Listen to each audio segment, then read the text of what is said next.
Hi, and welcome to the Australian Gamer Show. I'm Matt. I'm Cormac. Tonight we're going to be talking about the Apocalypse3, Sony doing interesting stuff, including patents. Portal 2, and the Mac.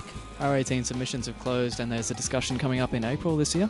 And Gamer has the biggest dick like ever. Okay. Well, How do I recover from that? You're just finishing the topics with Gamer has biggest dick ever. Well, you say interesting stuff. We just go into that. We just now talk about a gamer having the biggest dick ever. Okay. If there's going to be a punchline to this, it's probably given up in the title. But yeah, basically, an American gaming journalist called name I've forgotten of man. So how accurate was this? I thought this was just like a skit. No, this is apparently true. Jonah Falcon is a game blogger for GameStooge. He was on the Daily Show, of all things, and was interviewed. And he was, I think, pilloried might be a better term than interviewed. But he apparently has the world's largest penis at 13.5 inches. Now, that's a lot. Yes, that's more than a foot. Yes, that's like, really all I got on this. And apparently, it's longer than his forearm and the length of his forearm and the thickness of his wrist or something. Uh-huh. And the image I get when you think of something like 13.5 inches is, Subway. Yeah, a foot long. That's a foot long. Yeah, and that's about that big. That's a bit thicker than someone's wrist. Yeah. Yeah, that's probably a bit thick, but still about that long. Okay. That's. I was just thinking of those rulers that are 30 centimetres and that's a foot. But but no, I get a better impression from Subway. Just something nice and phallic like that. Yeah, because it's kind of thick and bready. Yeah. I don't know why that's a factor. Bready, okay. And especially the one with cheese and herbs. Listeners, you will never eat a sandwich the same way again. Yeah. But yeah, I found that interesting. I don't know what the combination of gamer and giant cock is kind of... How so? I don't know. Well, but for a start, just judging by the video, I don't think he gets to use it much. No. He is, in fact, an unemployed gamer who lives with his mum. Okay. So... Well, neither of us live with our parents, so we can feel okay about that. Yeah, well, and I feel inadequate now. At only 12 inches, I feel like some loser.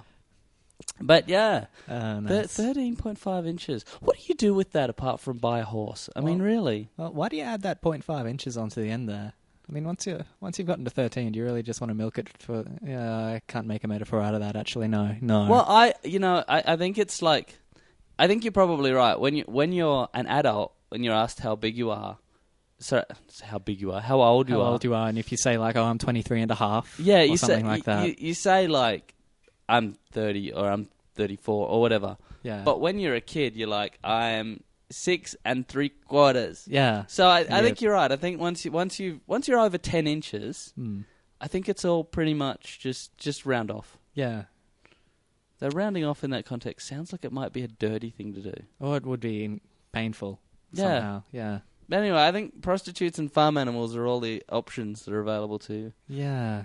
But the Daily Show tried to convince him to go into porn, so yeah. they seem to think that was a reasonable... I don't know how they'd make the connection between having a giant penis and porn. It's just, mine's in the gutter, really. Yeah, they're just weirdos. Anyway, let's move on to a whole other topic that has almost no cocks in it. Well, that was like the recent Sony mistake. Oh, no, wait, that has cocks in it. How so? Sony are cocks. I see what you did they there. Made a cock yeah. See the cock up? They cocked that one up. And yeah, I like that. The Sony network became balls, or no. Well, yeah, it's being referred to as the Apocalypse3 or Apocalypse. See, because the it's 3 sort of is the like same, but the 3 is the E. 3 is backwards and it's kind of late and stuff. Cool. Yeah, it's a visual thing. It's hard to translate into a podcast, but still, we tried. We tried. Yeah, we did try. We gave people the... Took all of Twitter flavor. for people to come up with that, yeah. Yeah. The other day, I think it was Tuesday, no idea, I don't keep mine connected to the internet. Yeah, well, that doesn't matter. It's not a factor. Okay. The PlayStation, assorted PlayStations everywhere, including my own, went down like a $2 whore, basically. And much like a $2 whore... This is just all going to be dick themed, isn't it? Yeah, and hopefully. Much like a $2 whore, couldn't play Heavy Rain. Okay. I don't really know. That's a No, non-sequitur. that works. Go for it. Run with it. Run with it. Excellent. All right. Yeah, couldn't play Heavy Rain. Couldn't play any games. Yeah, Heavy Rain being a single-player, non-online game of all things. The initial assumption was that it was a network update of some kind that had disabled all PS3s around the world in a sparkling display of brilliant software engineering. But it later turned out to be actually a clock bug that only affected the older, fat PS3s. But in the meantime, what it did that was quite fun was that it set everyone's clocks, including mine, to... You're trying really hard to say clock with the L in it as well, hey? No, I'm ambiguous. Okay, got it. Though I'm not quite sure having your cock set back would be a good thing. No. Anyway, all the clocks were set to 1999, which is kind of fun. So Y2K hit about 10 years late, is it?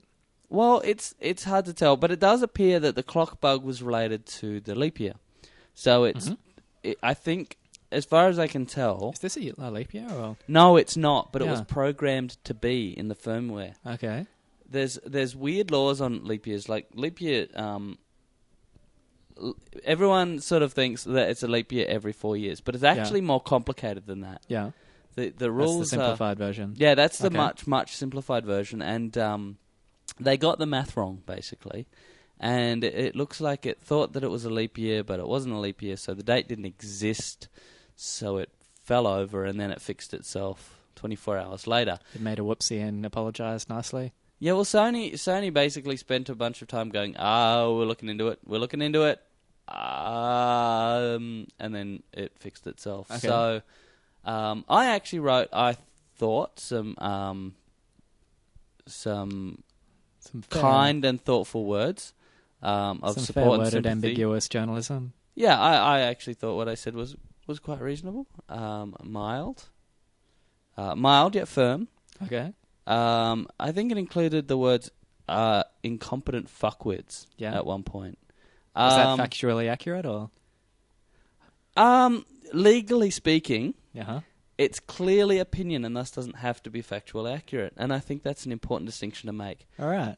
We're taking the sort of Fox News thing and saying our opinions and news can interweave without ever differentiating between the two clearly. We say that, therefore it's true? Yeah, Sweet. Exactly. Sweet. And when called on it, we can simply say it's opinion, and when it's true, possibly by coincidence, we state it as fact. Okay. I also said Sony are incompetent morons who wouldn't know good software development practices if they came up and said, "Hi, I'm a good software development practice," and punched them in the face. Okay. Can we prove that that's ever happened? No, I don't think we need to, because I think that's clearly exaggeration, so it's all right. But yeah, it fixed itself. It was still a pretty bad error, and it was still pretty embarrassing for Sony, but it looks like it's a one-off, one-day thing that it's still possibly... It's still pretty up there in fuck-ups, like having all of your consoles over the world die on the same day. Well, yeah, it wasn't all because it wasn't the new ones, okay. but it certainly was... but it's like if every old Xbox red-ringed on the same day. Yeah, it's certainly pretty embarrassing, but unlike the red ring issue, it doesn't completely disable the unit forever. I'm trying, man, I'm trying. Yeah, but still, Sony fucked up. They've been criticised for it enough, and I'd like to say they fixed it, but they didn't. It fixed itself, so they just kind of accepted it and moved on with their life. The machines won that battle. The machines always win eventually. Oh. Speaking of the machine winning, hey, I'm segueing like a fucking champ here, man. Give me props. I don't know where you're going. I should probably finish the segue. Yeah. I've just kind of, you're giving yourself props halfway through. I'm like on the water slide and I've gotten down to the bottom and then I've just stopped at the bottom of the water slide and I'm holding all the kids up now. Yeah, I probably should just get in the pool before I go, how awesome am I? I was going to say you've got like 50 metres into 100 metres and you're winning and you've stopped for a high five of how good you're doing. Yeah, I know, which is unwise. Anyway, speaking of the machines winning, Portal 2 looks like it's going to be coming out, and it looks like they're adding Mac support for Portal as well. Okay. And for possibly a bunch of upcoming steamy Valve games. Okay. I did hear that Valve do have Mac compatibility, but I'm yet to sort of see any of that as a Mac user. But it may be out there. But, Steam is apparently, if you look into the bowels of Steam. Okay. Which is an interesting image if Steam is taken literally and bowels are taken literally. And Valve, yeah. Yeah. Anyway. Okay, let's leave that. Yeah, let's leave that. There are a whole bunch of graphics and resources and stuff for the Mac, like dock icons and all that kind of stuff. Yeah, because I just looked immediately at like things like Left 4 Dead 2, Half-Life 2, and it all had Windows operating systems.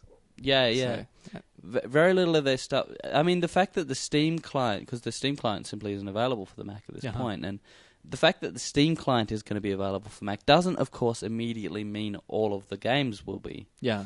But it does look like Valve are sort of making a commitment to start porting some things over, including Portal and Portal 2. Yeah. Portal 2 has been most particularly interestingly highlighted by two things. One is a bunch of sound files and a new update to Portal, the original Portal, that involves...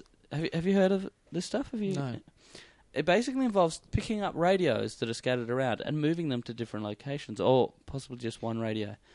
When you get there, you hear different messages through the radio. Okay. If you then listen to those radios and pass them through particular pieces of software, you actually can unencode the image data located within the sound. Okay. And those images have things hidden within them. Is this all just leading to some cake joke, or...? No, it doesn't appear that it is. Okay. And a bunch that was my first assumption, just going, I'm being set up, aren't I? A bunch of massive nerds have done all this stuff. Who decided that this would be an awesome thing to do, I don't know, but... Okay. They've been able to find images that contain letters, like photos of letters, and some of them are circled in it. And from that, they've found a... MD5 hash, which if you're not an Uber nerd doesn't mean anything to you, and if it does, no, indeed, no. Because you don't know what that means, there's a chance you'll get laid, like ever. Okay. Thanks, Matt. What are you doing later? It's one of those. Well, I can't because I know what it is. Oh, I see. Yeah. It's just not going to work between us. No, it's not. But it hasn't been decoded yet, but it hopefully will be. The other, or it may have been, and I'm a bit behind, but in any case, the other thing is a new ending to Portal. Yeah. The ending to Portal previously had you kind of leaping to freedom and then being shown, then looking around and sort of running off to freedom or something. I actually only finished it for the second time the other day, and I can't quite remember how it ended. No, I started playing it again recently, and I'm just trying to remember the ending. But I remember the big machine thingy, but that's about it. But now it ends with a message that I can't remember what the text is, the video, the sound is, but it's something about party submission commission or something. Okay. Congratulations on that. And so are they doing like the original ending doesn't work with what we want to do with the sequel, so we're just going to change it and hope nobody noticed on this? No, it looks more like they're doing a hint at something because it looks like, just from the video I watched, you basically have to... Your movements basically drag you along the ground, and I thought there was a metallic scrape sound, which makes it sound like you're actually GLaDOS rather than the chick who... Well, you catch yourself in the mirror a couple of times and have weird metal things on your legs.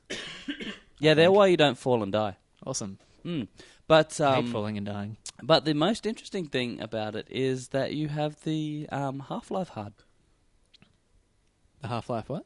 When you come out and you finish, you have a tiny little scene where you have a Half-Life HUD, and then it fades out. Oh, there you go. Which is very interesting and has led to a lot of speculation about what exactly, if anything, that does mean. It could mean everything. Because we did see a little image earlier of Gordon Freeman in that sort of suit. So, really? Did we? Just while we were going through those articles there. Maybe. Did we? I didn't notice that. Okay, well, it didn't have him as with his face or any of that. He just had this beard sticking out the top of the screen, and I assume that's what it was. No, because what is he if not a beard? I just thought it was a white... It just looked like a white iPod style has suit. I meant to bring this up on the forums as well. You finished Half-Life 2 and didn't weren't so into the story. Oh yeah, I've been copping just massive amounts of flack for that, so I might actually. Because I agree with you on that one actually, but yeah. I first of all, everyone's saying, well, you missed this, you missed that, whatever, you're dumb, but still it was a good story. You know what? It was not that good a story. No. We've been invaded. There's that bad guys. part becomes fairly irrelevant, except that you meet some chick's dad gets kidnapped, you rescue the dad, the chick gets kidnapped, you rescue her. Why can't somebody else put on the suit? Like, you come in on a train and everything's been going to hell, and if they just need you to put the suit back on again. Yeah. There may be something that explains why only Gordon can put on the suit, but why couldn't somebody else just put it on and be the hero? Because he's essentially just a guy who's good at hitting shit with a crowbar. Yeah, he is in fact a physicist. I mean, and that's good. Like, physicists and there's a lot of physicists place. In the game. Like, physics work in the game, but like, I could figure it all out. I'm not a physicist. Couldn't Barney put on the suit? Yeah. Like, I don't know. Instead, he sort of went undercover with the Combine for whatever reason. Couldn't he have been the fucking hero? Wasn't he the hero of Blue Shift or something? Yeah, he had the crowbar and everything. He's got the cred. Why doesn't he have the suit? Yeah. Anyway, the other thing that I wanted to point out was that everyone's saying, oh, but there was a bit of paper in the lab that you were supposed to look at. I'm sorry I didn't look at the one fucking piece of paper in the whole fucking game that told me what the fuck was going on. The Make the Game Better piece of paper. That's the title on it. Yeah, somehow I missed that bit of paper. The paper that said aliens have invaded. That apparently summed up the whole fucking plot and setting. Well, people are saying, oh, it was obvious they were aliens because they were oppressing people. I'm sorry, I didn't realise oppression was only aliens oppress people.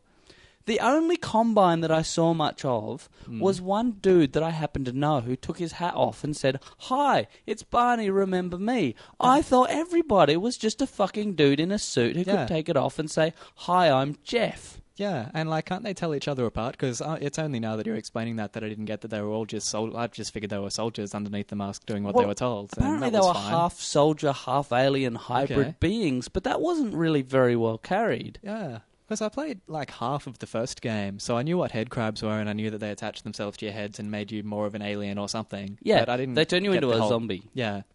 Yeah, but I certainly didn't see the bit in the original where you...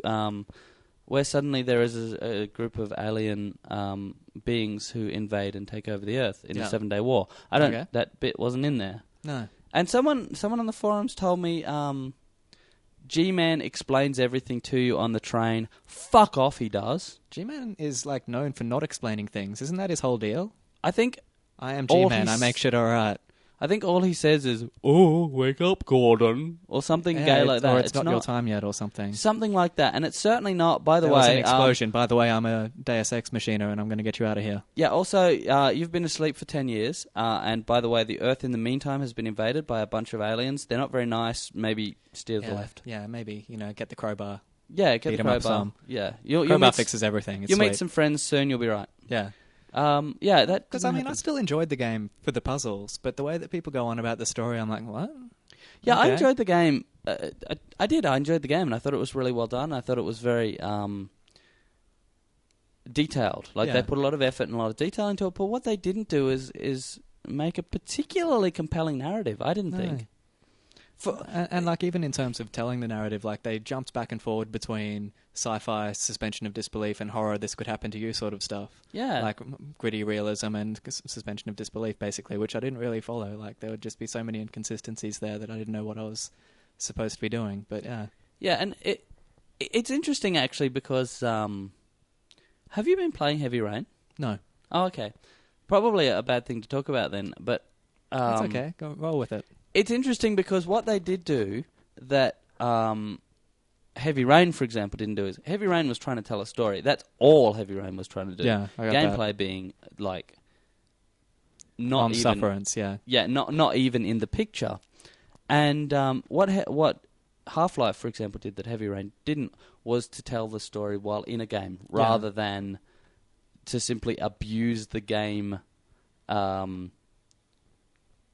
Medium in order to tell a story and abuse and ignore it. And I think it's possible to tell a good story within a game. Things like Mass Effect and Batman and they do happen. There are good stories within games. Yeah. But and there was one point, like I saw some, because I was trying to get it into my head why the story was talked about so much, and I saw one thing of how Valve never takes the control away from the player. in order to tell the story. They just use various hints to make you look this way or that way.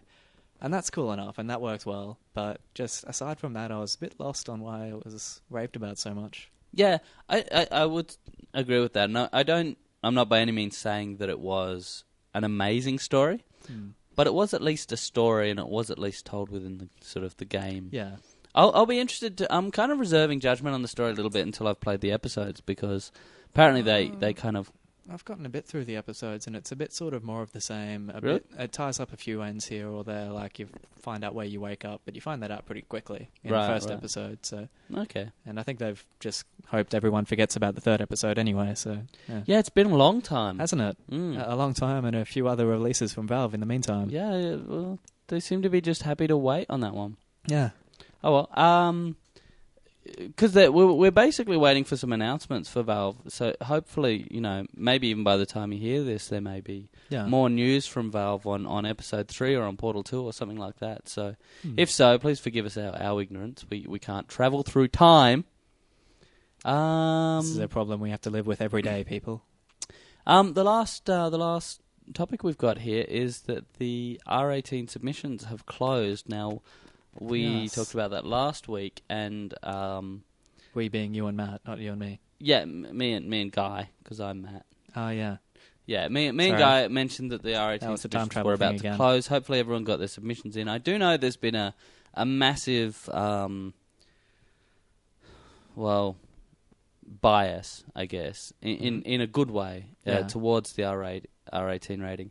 Interestingly enough, I don't know if you read this, but the Australian Christian Lobby have complained about the discussion paper, essentially saying that it was unfair, that it's biased, and that the general public aren't being made aware of it, and so on. Did they respond to this by raising public awareness or submitting their own I think application saying we don't agree with this, or did they just complain a bit? They did make their own submissions.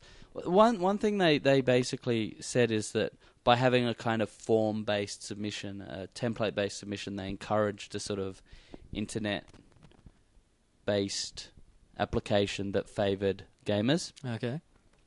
Kind of valid, but I think the fact that submissions were made easy is of benefit to everyone, and the fact that the people who seem to care more and make more of an issue of this. Yeah, I get what they're saying, but there's a lot of loopholes in that argument. Yeah, well, should it have been made more difficult so that less people did it? Is that the argument? Should you only have been able to make applications through those church sign things that they have outside? Or that could have been kind of interesting, actually. Maybe you should have had to come to church to post something. Like a ballot, you know how they open the schools and stuff? They have to go to church to vote sometimes, so that could have been even. Yeah, but their arguments have been really strange. They've been the same sorts of things as Michael Atkinson for obvious reasons. Okay. Including, I was reading today something where he was saying, and I've seen this from them, but basically the point that once these games are allowed, then rape games will fill the streets, essentially. Yeah, but there's been so many sort of clauses in potential R18. What's the word I'm going for here? Like, just those parameters saying, no, this still won't be okay. Yeah, well, the fact that the games will be R-rated doesn't mean that everything's allowed. We still do have censorship in Australia. There are still things that are illegal.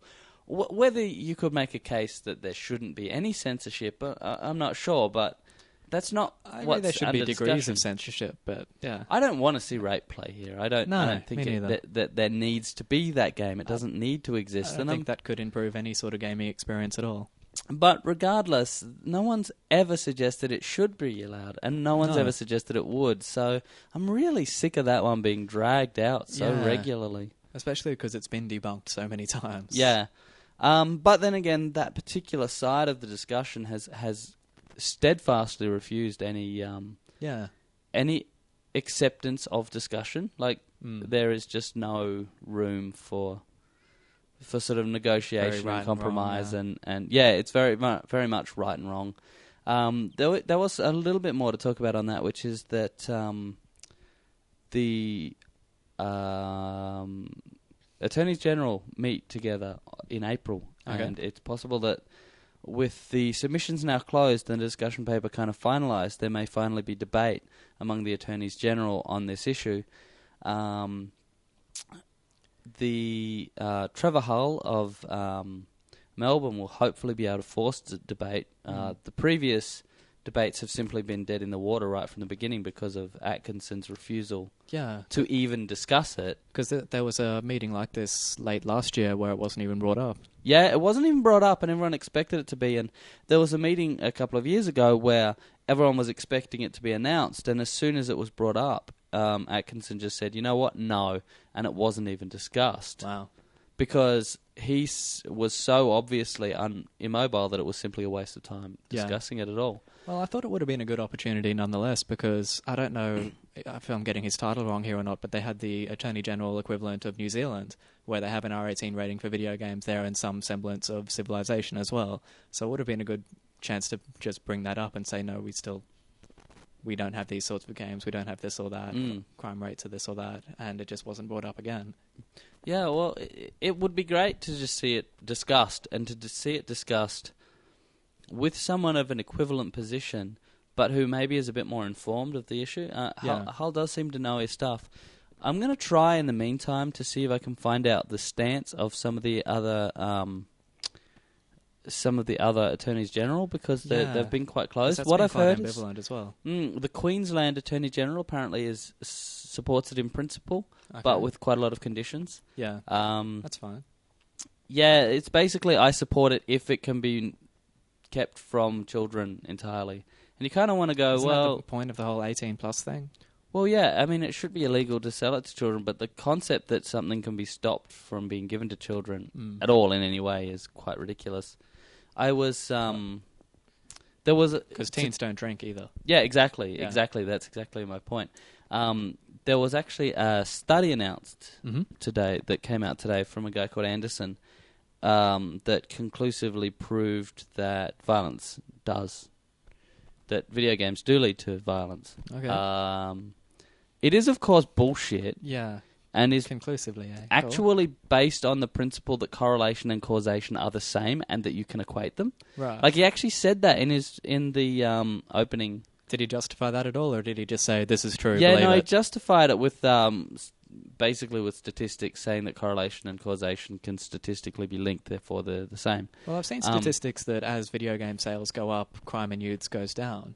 Yeah, and that seems to get pretty tactfully ignored. He basically dismissed that by saying that's an oversimplification of the social factors, because there are more factors than video games. Yeah. But because I could see the reasoning in that. Like, it's just as bad to say, oh, there's this, therefore there's a connection between those two. But logically, if it's dumb to ignore it in one way, it's dumb to ignore that in the other way. Yeah. I mean, logically, you can't say that video games are a factor and then say video games aren't the only factor. You can't say they definitely are or they definitely aren't based on the same set of statistics. But in any case, it's yet another example of... It's interesting to read his research, actually, because in this particular paper, he cited a number of other papers, almost all of which were written by him. Right. And of the ones that weren't written by him, there were often ones that were written by people he'd partnered with, and then they'd partnered with each other. So there were like 3 people who'd written all of the papers on video games causing violence. Well, I'm tempted to call that lazy researching, but I guess that assumes he didn't research the other papers as well, but still. And I've read other... There was a man named Ferguson, Christopher Ferguson from the US, Texas in the US, who has thoroughly debunked all of the studies that show aggression. Increases of violent behaviour. Yeah. Partially because of how they test aggression, of how they test violence. Unless you actually see someone violent, you can't say that any behaviour is caused by video games. Yeah. It's quite idiotic. And I've heard that suspension of disbelief when playing a video game, and this is again just something I've heard, I can't back this up with resources quite yet, but it was that because it's an animation, because you're controlling it with a joystick and buttons, like, you're more aware that it's not real than when you're, say, watching a movie and watching live-action actors fulfill this in horror. I've often felt that, and even with the increase of graphics in more recent games, the level of detail is simply not up there with the most violent movies. Yeah. Something like Saw or Hostel. Yeah. And I mean, the obvious rebuttal to that is like, well, when technology catches up and it looks real, will it be just as bad? And it's like, it's hard to tell. Couldn't really link those two together either. in any case, we are out of time, so we're going to go. Okay. And say thank you to all you fine people for listening in on us. Sorry, I'm still a bit fluey. I'm still a bit unclear. That's okay. And we all totally didn't notice me getting a text message halfway through that. No, I totally didn't. And it was like just a few minutes ago, so it wasn't exactly at the end. Oh. Thanks all for listening, and we'll see you guys next week. See ya.